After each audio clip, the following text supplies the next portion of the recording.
कानी बहू। किशोरी लाल जी के बेटे राघव की शादी की बात जगह जगह चल रही थी, लेकिन किशोरी लाल जी को कोई लड़की पसंद ही नहीं आती थी। और उसकी एक ही वजह थी, किशोरी लाल जी का लालची होना। उनको लड़की वालों से मोटा दहेज चाहिए था और इसी चक्कर में एक दिन वो एक बहुत पैसे वाले के घर अपने बेटे का रिश्ता लेकर पहुंचे। उस आदमी का नाम था ओम प्रकाश।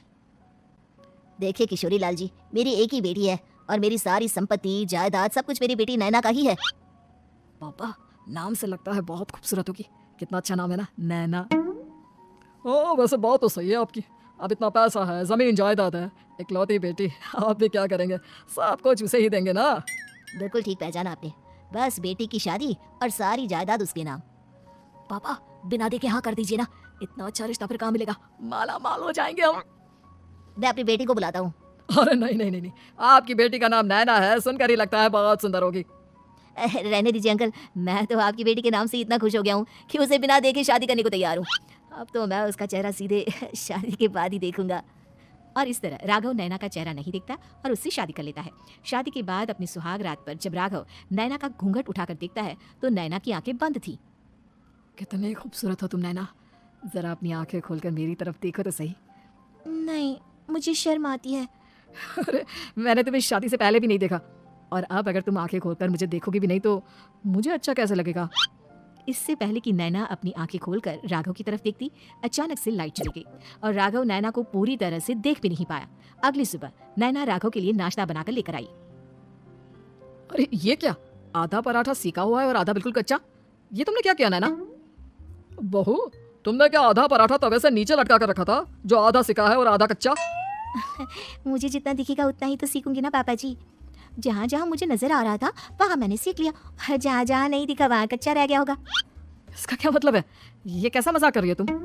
अरे बहू, तुमने इतना लंबा घूंघट क्यों लगाया हुआ है?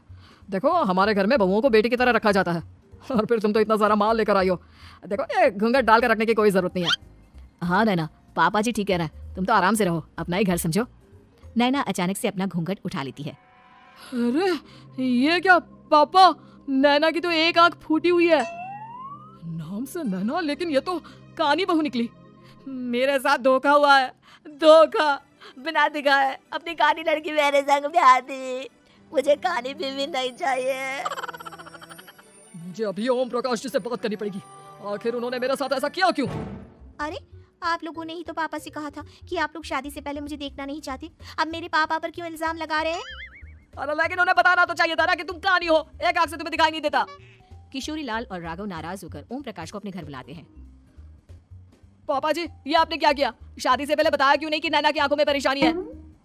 अरे, आप ही ने तो लड़की देखने से मना कर दिया था। अरे लेकिन आप बता तो सकते थे। आपको तो हमारी बेटी की प्रॉपर्टी चाहिए थी, वो भी पूरी की पूरी। अब क्या हुआ अगर उसे आधा दिखाई देता है? प्रॉपर्टी तो आपको पूरी मिल गई ना। अरे ये क्या बात हुई? मेरी शादी प्रॉपर्टी से नहीं, आपकी बेटी से हुई है। अब ये तो पहले सोचना चाहिए था, तब तो मेरी प्रॉपर्टी देखकर तुम्हारी जुबान लप लपा रही थी। लेकिन मैं कानी लड़की को अपनी बीवी बनाकर नहीं रख सकता। पापा, कुछ करिए ना आप। हाँ, करता हूँ। देखिए ओम प्रकाश जी, आप हमारे साथ ऐसा नहीं कर सकते। और तुम देखो, अगर तुमने मेरी बेटी से शादी तोड़ी ना, तो जो भी प्रॉपर्टी मैंने तुम्हें दी है वो तो पूरी की पूरी वापस ले लूंगा, और आधी प्रॉपर्टी तुम्हारी भी लूंगा। अरे मेरी आधी प्रॉपर्टी भला क्यों लेंगे आप? इसलिए क्योंकि मेरी बेटी को आधा नजर आता है और उसकी नजर अभी तक तुम्हारी आधी जायदाद पर ही पड़ी है। अब तुम उसे घर से निकालोगे तो कुछ तो लेकर जाएगी ना। और अगर हम आपकी बेटी को अपने घर की बहू बनाकर रखे तो? तो तुम्हारी पूरी प्रॉपर्टी तुम्हारी ही रहेगी, और जो मैंने तुम्हें दिया है ना, उसमें से बस मैं आधा लेकर जाऊंगा। अरे लेकिन अब आप अपनी दी हुई प्रॉपर्टी में से आधी वापस क्यों लेकर जाएंगे? अगर मैं आपकी बेटी को अपनी पत्नी बनाकर रखने को तैयार हूँ तो? इसलिए ताकि भविष्य में अगर तुम मेरी बेटी को धोखा दो तो उसके पास कुछ तो रहे जो पति का हो। वैसे मेरे पास तो बहुत कुछ है, लेकिन अपने पति की कोई निशानी तो उसके पास होनी चाहिए ना। अब अगर तुमने मेरी बेटी को कानी कहा तो तुम्हें प्रॉपर्टी भी कानी ही मिलेगी, पूरी नहीं। जमाए राजा। किशोरी लाल और राघव समझ चुके थे कि वो बुरी तरह फंस चुके हैं और अब उनके पास वहां से निकलने का कोई चारा नहीं है। अब समझ में आया ना, लालच बुरी बला होती है। एक तो तुम्हें प्रॉपर्टी मिली, ऊपर से बीवी मिली, उसमें तुम्हें नखरे भी दिखाने हैं। आए बड़े, चुपचाप बैठो तुम। कुछ दिनों के बाद नैना राघव की कार लेकर बाजार घूमने निकलती है और जब कार लेकर वापस आती है। ये क्या, एक तरफ से मेरी गाड़ी पूरी खराब हो चुकी है। लगता है तुमने मेरी गाड़ी को किसी दूसरी गाड़ी के साथ एक्सीडेंट किया है।